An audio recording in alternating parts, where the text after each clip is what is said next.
자, 안녕하십니까. 오늘은 제가 최근에 읽던 두 책, 한 권은 네빌 고다드의 부활, 그리고 다른 한 권은 나폴레온 힐의 놓치고 싶지 않은 나의 꿈, 나의 인생. 이 두 책에서 공통되는 내용을 발견해서 그 부분을 함께 이야기하고자 합니다. 저는 이 내용이 이 책들의 핵심이라는 생각을 하게 되었습니다. 자, 먼저 네빌 고다드 부활 제7장 내용입니다. 사람들은 자신의 감정을 원인으로 생각하지 않고 어떤 일에 대한 결과로만 생각을 하고 있습니다. 감정은 상상의 활동이고 감정이라는 것이 없다면 어떠한 창조도 일어날 수 없습니다. 우리는 단순하게 어떤 목적을 이루었기 때문에 행복하다고 말하면서 그러한 과정이 반대의 방향으로도 진행될 수 있다는 사실을 모릅니다. 다시 말하면 소원이 성취된 행복한 감정을 사실로 받아들였기 때문에 우리의 목적을 이루어낼 수 있다고 말입니다. 감정은 삶의 환경을 빚어낸 결과일 뿐만 아니라 마찬가지로 환경의 원인이 되기도 합니다. 감정의 심리학에서 리버트 교수는 이렇게 이야기합니다. 단지 생각 그 자체만으로는 무엇도 만들어내지 못하고 어떠한 일을 할 수도 없다. 하지만 생각을 느낄 수 있다면, 즉 생각이 결과를 만들어낼 수 있는 상태와 동반된다면 여기서부터 좀 어려워지죠. 다시 말해서 생각이 발동 요소인 성향을 일깨운다면 그때는 활동한다라고 이야기합니다.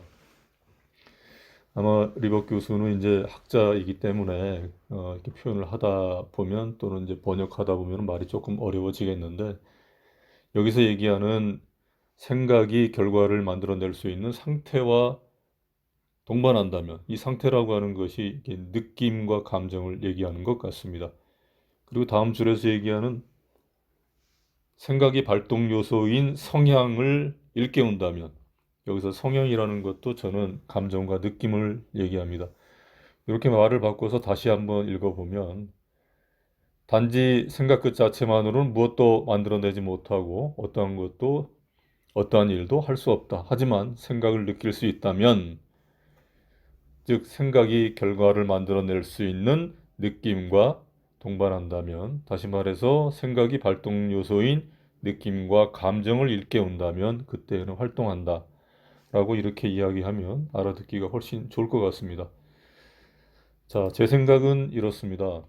그 네빌 고다드 강의에서는 상상 또는 생각이 외부로 나타나는 그 단계에 그 사이에는 느낌과 감정이라는 중간 단계가 있다라고 이야기를 합니다. 나폴레온 힐은 그의 책에서 22페이지 내용에서 이렇게 이야기합니다. 마음속에 싹튼 소망이 말을 통하여 명확한 형태를 갖추면 그것은 반드시 현실의 것이 되어서 손에 들어온다. 즉, 인간의 소망이 현실로 나타나는 그 중간 단계에는 말이라고 하는 것이 있다라고 말합니다. 성공 철학의 효시인 나폴레온 힐과 형이상학자인 네빌 고다드 두 사람은 시대적으로도 좀 겹치고 공간적으로도 미국이라고 하는 공통점을 갖고 있습니다.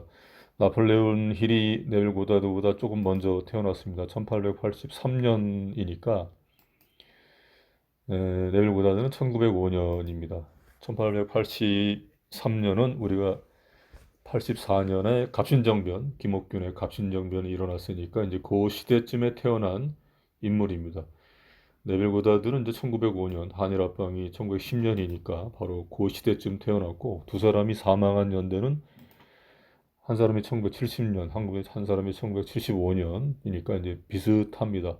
그리고 이제 공간적으로 미국이라고 하는 공통점을 가지고 있습니다. 그래서인지 이 두 분의 철학에도 공통적인 부분이 많이 발견됩니다.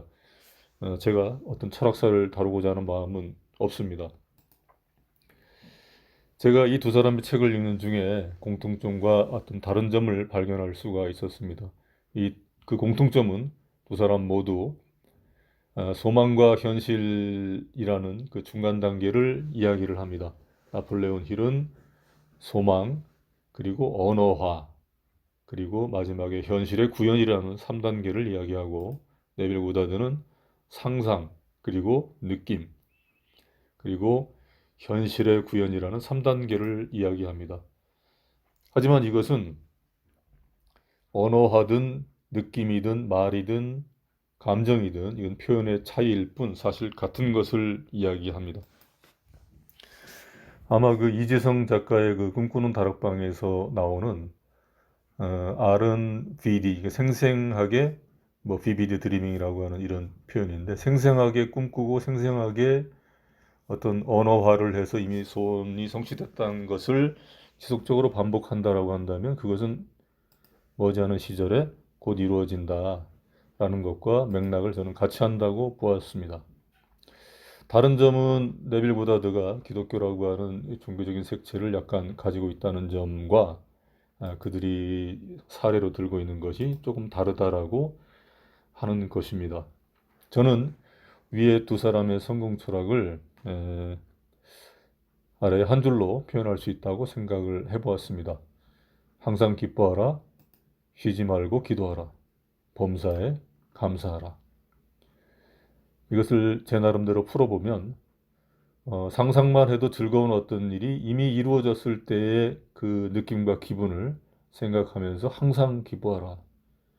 그리고 또 그것이 이루어졌음을 너의 말을 통하여 쉬지 말고 기도하라.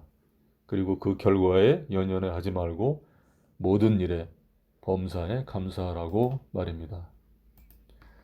자, 오늘은 여기까지입니다. 감사합니다.